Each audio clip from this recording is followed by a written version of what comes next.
O tabelião repetiu a frase, devagar, como se as palavras pesassem mais na segunda vez. Há um nome aqui que nunca deveria aparecer neste documento. Eduardo deu um passo à frente. Que nome? O tabelião não respondeu de imediato. Olhou para Clara. Ela permaneceu imóvel, as mãos cruzadas sobre o colo, os olhos fixos no advogado da família, que já suava mesmo sob o ar-condicionado do cartório. Senhor Eduardo, o tabelião falou baixo, talvez seja melhor conversarmos em particular. Não. A voz de Eduardo cortou o ar. Leia, aqui, agora. Lívia se aproximou por trás dele. A mão dela tocou o ombro de Eduardo, um gesto de apoio, ou de controle. Difícil dizer qual dos dois. O tabelião engoliu em seco, abriu a página outra vez.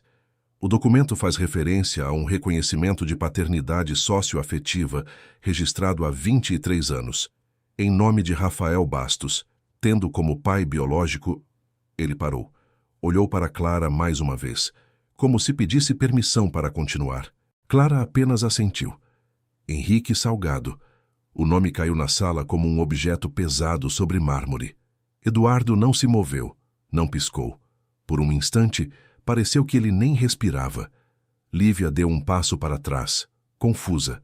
Não porque conhecesse o nome, mas porque, pela primeira vez em anos, viu Eduardo perder o controle do próprio rosto.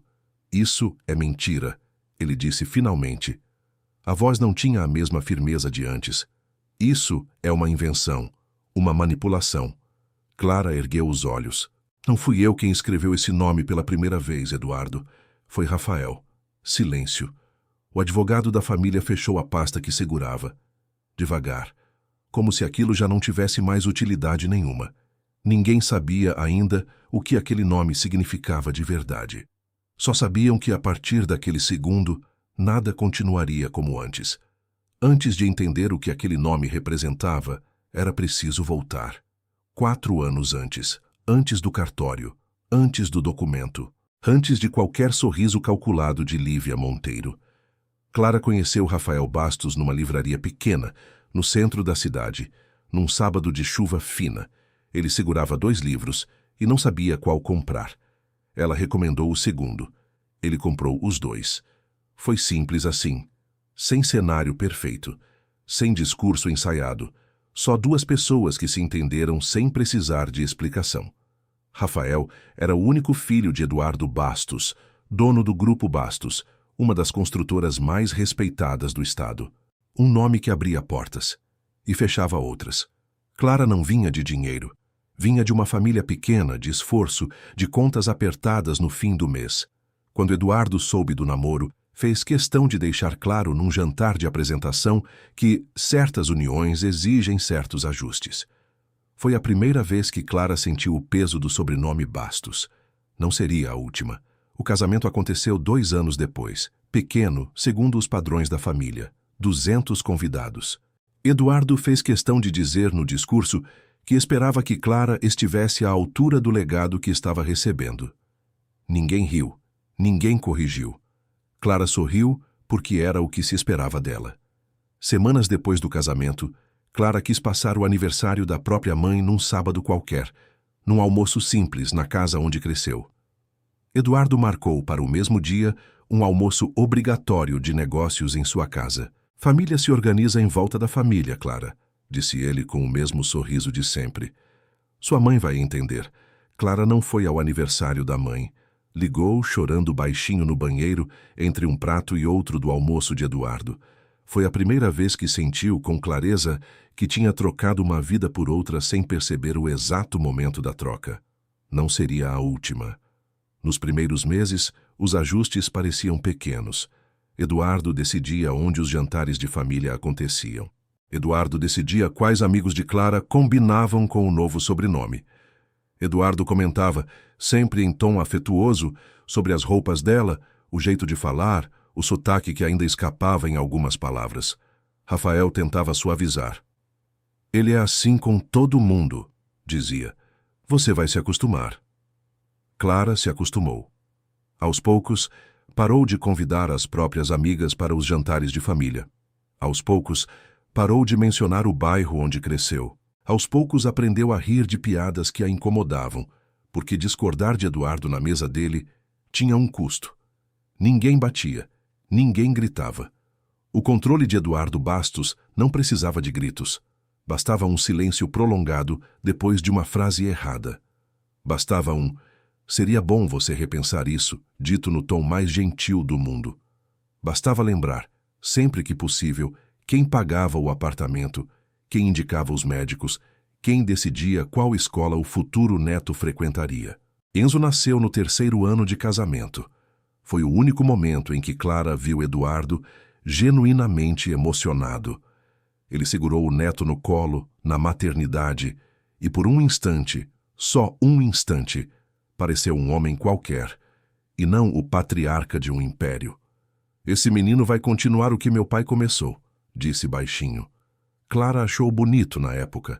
Só anos depois, entenderia o peso escondido naquela frase. O que Clara não sabia naquele momento é que a frase de Eduardo vinha de um lugar mais antigo do que o próprio nascimento de Enzo. Vinha de Ubirajara Bastos, pai de Eduardo, fundador da construtora, um homem que Clara nunca conheceu, mas cuja sombra ainda governava decisões tomadas décadas depois de sua morte.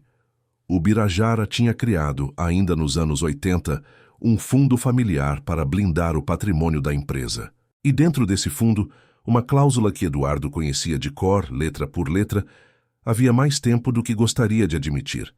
Uma cláusula sobre descendência, sobre sangue, sobre o que aconteceria se um dia a linhagem direta do fundador não pudesse mais ser comprovada. Eduardo cresceu ouvindo o pai repetir que nome sem sangue é só fachada. Cresceu aprendendo que amor na família Bastos sempre vinha acompanhado de prova, de mérito, de continuidade. Por isso, quando segurou o neto pela primeira vez, a emoção que sentiu não era só ternura. Era alívio. Era a sensação, momentânea, de que a fachada continuaria de pé por mais uma geração. Clara não sabia de nada disso. Só sabia que, aos poucos, o marido que conhecera na livraria, cheio de opiniões próprias, ia dando lugar a um homem mais quieto, mais cansado, que evitava contrariar o pai, mesmo quando discordava dele por dentro. Uma noite, Rafael quase disse alguma coisa. Estavam na cama, luzes apagadas, e ele ficou em silêncio por tanto tempo que Clara achou que tinha dormido. "Clara, fala. Se um dia eu descobrir alguma coisa sobre mim que muda tudo, você continua do meu lado?" Ela riu, baixinho, achando que era brincadeira de sono. "Sempre, seu bobo, por quê?"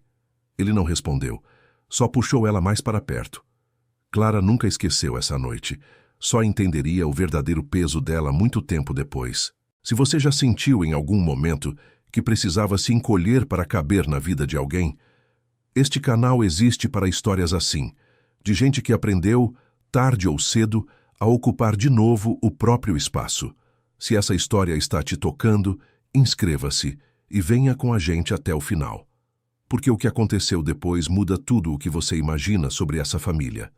Rafael começou a mudar no 5º ano de casamento. No começo, foram detalhes, silêncios mais longos, olhares perdidos durante o jantar. Uma vez, Clara o encontrou sentado sozinho na varanda, de madrugada, olhando para uma foto antiga do pai. "Está tudo bem?" ela perguntou. "Estou só cansado", ele respondeu. Não estava. Mas Clara só entenderia isso muito depois. Foi nessa época que Lívia Monteiro entrou na empresa, contratada por Eduardo como diretora de relações institucionais. Jovem, articulada, presente demais, rápido demais, em reuniões que não precisavam dela. Clara notou antes de qualquer outra pessoa o jeito como Lívia falava com Eduardo. Não era o tom de uma funcionária, era o tom de alguém que já estava calculando o próprio lugar dentro daquela família. Rafael morreu num acidente de carro, numa noite de chuva, voltando de uma reunião que terminara tarde demais. Clara ainda se lembra da ligação, do hospital, do corredor branco, do momento em que um médico disse, com cuidado excessivo na voz, que não havia mais nada a fazer. O funeral foi enorme, formal, cheio de gente que Clara nunca tinha visto antes, todos vestidos de preto, todos repetindo as mesmas frases de condolência. Eduardo não chorou em público. Ficou de pé ao lado do caixão, rígido, como se estivesse presidindo uma reunião de diretoria, não enterrando o próprio filho. Foi na semana seguinte que tudo começou a mudar de verdade. Eduardo convocou uma reunião de família. Anunciou que, para proteger o patrimônio construído por 3 gerações, seria necessário reorganizar a estrutura societária do Grupo Bastos. Clara, como viúva, teria direito a uma cota. Enzo, como neto, seria beneficiário futuro. Mas Eduardo deixou claro, entre uma frase e outra, que certas responsabilidades exigem certa proximidade com os valores da família. Ninguém perguntou o que aquilo significava. Clara perguntou. Eduardo não respondeu diretamente. Só sorriu, do jeito que sorria quando já tinha decidido alguma coisa, e só estava esperando o momento certo de anunciar. Nos meses seguintes, Clara foi, aos poucos, afastada. Primeiro das reuniões de diretoria, por respeito ao luto. Depois das decisões sobre a educação de Enzo, porque Eduardo tinha mais experiência com esse tipo de assunto. Depois, até das conversas de família, que passaram a acontecer em horários que, misteriosamente, Clara nunca conseguia confirmar a tempo. Lívia, enquanto isso, foi ocupando espaço. Discreta no começo, presente em quase tudo depois. Um dia, Clara a encontrou na sala de Eduardo, sentada na cadeira que antes era de Rafael, revisando documentos do Grupo Bastos como se aquilo já fosse, de direito, o lugar dela. Você devia relaxar mais, Clara, Lívia disse sem levantar os olhos do papel. Ninguém aqui quer tirar nada de você. Era mentira. Clara sabia. Só ainda não sabia o tamanho da mentira. Numa reunião de diretoria da qual, para variar, não fora avisada a tempo, Clara soube por uma prima distante que Eduardo tinha comentado, em tom de brincadeira, que talvez fosse prudente avaliar formalmente quem ficaria responsável pelas decisões sobre Enzo, caso a mãe passasse por instabilidades emocionais depois da perda do marido. Ninguém contestou. Ninguém perguntou que instabilidades eram essas. Clara nunca tinha sido diagnosticada com nada. Nunca tinha faltado um único compromisso da escola do filho. Mas a frase já estava plantada, circulando baixinho entre tios e primos, do jeito que boatos circulam quando ninguém quer ser o primeiro a duvidar do patriarca. Foi nessa mesma época que Clara, arrumando uma caixa de recortes antigos que pertencera à avó de Rafael, encontrou uma reportagem de jornal, amarelada, datada de mais de 30 anos. Falava sobre a inauguração de um dos primeiros grandes empreendimentos da construtora Bastos. Numa foto pequena, ao fundo, um engenheiro jovem aparecia ao lado de Ubirajara e de um Eduardo ainda com cabelos escuros. Uma legenda breve identificava o homem. Henrique Salgado, engenheiro responsável pelo projeto estrutural. Na época, o nome não significou nada para Clara. Só guardou o recorte sem saber por quê, numa gaveta que raramente abria. Uma peça, sozinha, sem sentido nenhum, até que outras peças começassem a aparecer. Foi também nesse período que Lívia, num evento da escola de Enzo, se aproximou de Clara perto da entrada, sorridente para os outros pais ao redor, e baixinho, só para Clara ouvir, disse: "Você devia pensar no que é melhor para o menino, Clara. Brigar contra o Eduardo nunca terminou bem para ninguém." Não era um conselho, era um aviso. Clara sorriu de volta, do mesmo jeito automático que aprendera a usar em anos de jantares de família. Mas, pela primeira vez, sentiu algo diferente por baixo do medo. Raiva. Uma raiva quieta, organizada, que ainda não sabia exatamente onde apontar. Foi numa dessas tardes que Clara encontrou, dentro de uma caixa de pertences de Rafael que ainda não tinha tido coragem de abrir, um envelope lacrado endereçado a ela, com uma letra que reconheceria em qualquer lugar. Não abriu na hora. Ficou com o envelope na mão por 3 dias, sem coragem. No 4º dia, abriu. Dentro havia uma carta curta e um cartão de visita de um advogado que Clara nunca tinha ouvido falar. Dr. Vicente Alcoforado. A carta dizia, em poucas linhas, que se um dia Clara sentisse que precisava se proteger, deveria procurar aquele advogado. Sem explicações, sem detalhes. Só um pedido, escrito pela mão de um homem que já sabia de alguma forma que algo estava por vir. Clara guardou o cartão. Levou quase 2 meses até reunir coragem para ligar.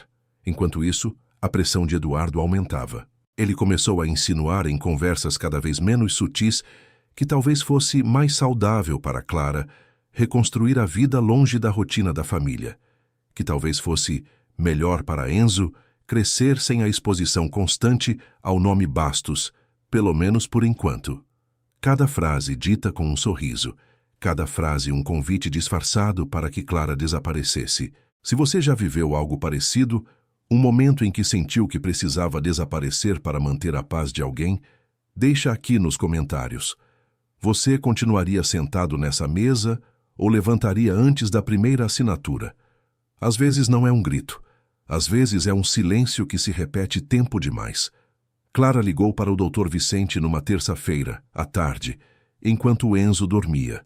A voz do outro lado da linha era calma, cansada quase, como se ele já esperasse aquela ligação havia anos. Rafael me procurou pouco antes de morrer, disse o advogado sem rodeios. Ele descobriu uma coisa que mudava tudo o que ele pensava sobre a própria história. O quê? Houve uma pausa longa. Prefiro te mostrar pessoalmente. Alguns assuntos não devem ser ditos por telefone. No escritório do Dr. Vicente, entre pilhas de processos antigos e uma xícara de café que esfriava sem ser tocada, Clara ouviu pela primeira vez o nome que ainda levaria meses para compreender por completo. Henrique Salgado. Rafael fez um exame, explicou o advogado. Um exame simples, quase por acaso, depois de um procedimento médico de rotina, e descobriu que Eduardo Bastos não era seu pai biológico. Clara sentiu o chão se mover, mesmo sentada. Foi então que se lembrou do recorte de jornal amarelado, guardado numa gaveta havia meses. Henrique Salgado, o engenheiro da foto. Ele sabia disso? Sabia, nos últimos meses de vida. E Eduardo? Eduardo sabia havia muito mais tempo. O silêncio dessa vez foi de Clara. Enquanto Clara descobria a verdade do outro lado da cidade, Eduardo Bastos vivia dentro de uma verdade que carregava havia mais de 30 anos. A esposa de Eduardo, mãe de Rafael, tivera um breve envolvimento, ainda no início do casamento, com um engenheiro chamado Henrique Salgado, contratado ironicamente pela própria construtora da família. 9 meses depois, Rafael nasceu. Eduardo sempre desconfiou. As datas não fechavam direito, mas escolheu não perguntar. Escolheu registrar o filho com o próprio nome, criá-lo, educá-lo, moldá-lo à imagem do que considerava um verdadeiro Bastos. Por 30 anos aquilo funcionou. Rafael nunca soube. A esposa de Eduardo levou o segredo para o túmulo, anos antes. E Eduardo, por orgulho, por medo, por um misto dos dois, jamais tocou no assunto com ninguém. Até o dia em que Rafael, por acaso, descobriu sozinho. Eduardo cresceu sob o comando de Ubirajara Bastos, um homem que media afeto em resultados. Não havia elogio em dia de boletim bom. Havia cobrança em dia de boletim mediano. Ubirajara costumava dizer que a construtora era o único filho que nunca decepcionava. E Eduardo passou a infância inteira tentando provar que também merecia esse tipo de confiança silenciosa. Quando finalmente assumiu a empresa, jurou a si mesmo que seria diferente, que seu filho cresceria sabendo que era amado antes de qualquer resultado. Por anos tentou, mas o medo de repetir o pai, ironicamente, foi o que mais o aproximou dele. Eduardo sempre soube que aquele segredo sobre Rafael era a única fissura real em toda a fortaleza que construíra, porque legalmente o Grupo Bastos não era propriedade dele sozinho. Era controlado por um fundo familiar, criado décadas antes por Ubirajara, com uma cláusula específica, redigida num tempo em que ninguém imaginava que aquilo um dia seria testado. A cláusula dizia que, na ausência de descendência direta e comprovada do fundador, o controle do fundo deveria passar por auditoria externa antes de qualquer nova sucessão. Auditoria significava exposição. Exposição significava perguntas. E perguntas para Eduardo eram o único inimigo que ele nunca soube enfrentar. Foi por isso que, assim que Rafael morreu, Eduardo se apressou. Precisava reorganizar a sucessão antes que qualquer pessoa tivesse motivo para reabrir os documentos do fundo. Precisava de Clara fora do caminho, calada, sem acesso a advogados, sem tempo para investigar.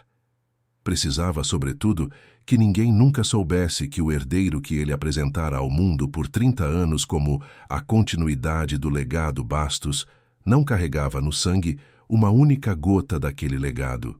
Lívia entrou nesse tabuleiro sem saber, no começo, o tamanho real do jogo. Aproximou-se de Eduardo pelo poder que ele representava. Ficou quando percebeu o poder que ele escondia com medo. Foi Lívia quem sugeriu, com toda a delicadeza calculada que sabia usar, que seria mais simples para todo mundo se Clara assinasse um documento de renúncia, cedendo formalmente qualquer participação futura no fundo, para proteger o menino de disputas desnecessárias. Eduardo gostou da ideia. Chamou o próprio advogado da família para redigir o documento. Escolheu o cartório. Escolheu a data. Escolheu até o tom de voz que usaria, firme, mas nunca cruel demais para não parecer o vilão da própria história. Ele acreditava que aquilo era necessário. Não se via como ladrão. Se via como alguém protegendo décadas de trabalho de uma ameaça que ele mesmo criou anos antes ao escolher o silêncio. Numa noite no escritório vazio, Lívia serviu 2 taças de vinho e sentou-se na beirada da mesa de Eduardo, como quem já se sentia dona daquele espaço. Depois que Clara assinar, o quanto disso vira nosso, oficialmente? Perguntou sem rodeios. Nosso não, Lívia, da família. Eduardo, ela sorriu tocando o rosto dele. Eu sou a família que você escolheu agora. Ele não respondeu, mas também não discordou. E foi exatamente esse silêncio que Lívia guardou com cuidado para usar depois, quando fosse a hora de cobrar o que, na cabeça dela, já tinha sido prometido. Ele escolheu o cartório com cuidado. Um tabelião antigo conhecido, amigo de longa data, alguém que não faria perguntas incômodas. Escolheu o horário, a manhã de uma terça, quando a movimentação do cartório era menor. Ensaiou sozinho no carro o tom exato que usaria. Firme, mas nunca cruel demais. Um homem apenas protegendo a família. Ele considerava Clara frágil demais para reagir. Quieta demais há anos para de repente encontrar coragem. Foi o maior erro de cálculo de toda a vida de Eduardo Bastos. Era mais fácil viver assim. Até não ser mais. De volta ao escritório do Dr. Vicente, Clara ainda tentava entender o tamanho de tudo aquilo. Se isso é verdade, Eduardo perde o controle do fundo? Não necessariamente, respondeu o advogado. A lei brasileira reconhece a paternidade socioafetiva. Rafael foi registrado, criado e reconhecido como filho de Eduardo por mais de 30 anos. Isso tem peso jurídico. Ninguém pode simplesmente apagar essa relação. Então, por que Rafael guardou isso com tanto segredo? O advogado abriu uma pasta. Tirou de dentro um documento, datado de poucos meses antes da morte de Rafael. Porque ele sabia que, mais cedo ou mais tarde, Eduardo tentaria usar essa história contra você e contra o Enzo.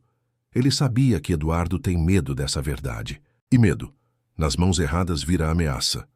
Clara leu o documento devagar. Era um reconhecimento formal, redigido pelo próprio Rafael, poucos meses antes de morrer, afirmando com todas as letras que, independentemente de qualquer descoberta biológica, Eduardo era, e sempre seria, reconhecido como seu pai, para todos os efeitos legais e afetivos. Uma blindagem, deixada de propósito, para o dia em que alguém tentasse usar aquele segredo como arma. Rafael sabia que Eduardo poderia tentar assustar você com isso, disse o advogado. Fazer parecer que, se a verdade viesse à tona, o Enzo perderia tudo. Mas é justamente o contrário. Essa é a prova de que ninguém pode tirar nada do seu filho. E mais do que isso. Ele fez uma pausa. Essa é a prova de que Eduardo sabia disso o tempo todo. E mesmo assim, decidiu ameaçar vocês dois. Foi ali, naquela sala pequena, entre papéis antigos, que Clara entendeu o que precisava fazer. Não para se vingar, para se proteger, para proteger Enzo. Ela pediu ao Dr. Vicente que preparasse um documento formal, anexado ao próprio termo de renúncia que Eduardo exigia que ela assinasse, um documento que citasse, com todas as letras, o reconhecimento de paternidade socioafetiva, o nome de Henrique Salgado, e principalmente a data em que Eduardo passara a ter conhecimento formal de tudo aquilo, muito antes de decidir usar a ameaça contra Clara. Isso não anula a renúncia, explicou o advogado, mas registra oficialmente perante tabelião que Eduardo tentou usar uma informação falsa como forma de coação. E isso, minha cara, isso tem nome. Que nome? Coação para fins de vantagem patrimonial. Dependendo de como ele agir daqui para frente, pode virar mais do que isso. Clara não queria destruir Eduardo. Só queria que, pela primeira vez em anos, ele fosse obrigado a encarar a verdade na frente de todo mundo que sempre acreditou cegamente nele. Foi assim que chegaram ao cartório. Foi assim que o nome de Henrique Salgado apareceu numa página que Eduardo jamais imaginou que existiria. E foi assim que, num salão silencioso, com o tabelião ainda segurando o documento nas mãos, a verdade finalmente alcançou Eduardo Bastos. De volta ao presente, no cartório, ninguém se mexia. Eduardo olhava para o papel como se pudesse, só de olhar com força suficiente, apagar as palavras ali escritas. Isso não muda nada, ele disse por fim, tentando recuperar o tom de comando. Rafael sempre foi meu filho, perante a lei e perante Deus. Concordo, respondeu Clara calmamente. E é exatamente por isso que o Enzo nunca teve, nunca tem e nunca vai ter nada a temer. Ela deu um passo à frente. O problema, Eduardo, não é o nome de Henrique Salgado nesse documento. O problema é que você sabia dessa história há 30 anos. E mesmo assim, tentou usar isso para me convencer de que o meu filho perderia tudo se eu não assinasse calada o que você mandasse. O advogado da família abaixou a cabeça. Lívia deu mais um passo para trás, como se, de repente, quisesse desaparecer daquela sala. Isso é loucura! Eduardo tentou, a voz já sem a mesma força. Fecha esse documento. Você queria proteger o controle. Clara respondeu. São coisas diferentes. O tabelião formal pigarreou. Senhor Eduardo, diante do que consta nesse documento, sou obrigado por dever de ofício a registrar formalmente a alegação de coação e comunicar o fato ao Ministério Público conforme prevê a legislação. Eduardo sentiu o chão que ele havia construído durante décadas começar a ceder, ali naquela sala pequena, sob a luz fria de um cartório qualquer. Nos dias seguintes, a notícia se espalhou pela família, primeiro em sussurros, depois em conversas abertas. Os tios de Rafael, que por anos acreditaram na versão de Eduardo sobre Clara ser instável e interesseira, começaram a procurar Clara, um a um, pedindo desculpas que chegavam tarde demais, mas que ainda assim ela escolheu aceitar. O Ministério Público abriu um procedimento para apurar a tentativa de coação. O fundo familiar, agora sob auditoria, confirmou o que o Dr. Vicente já sabia.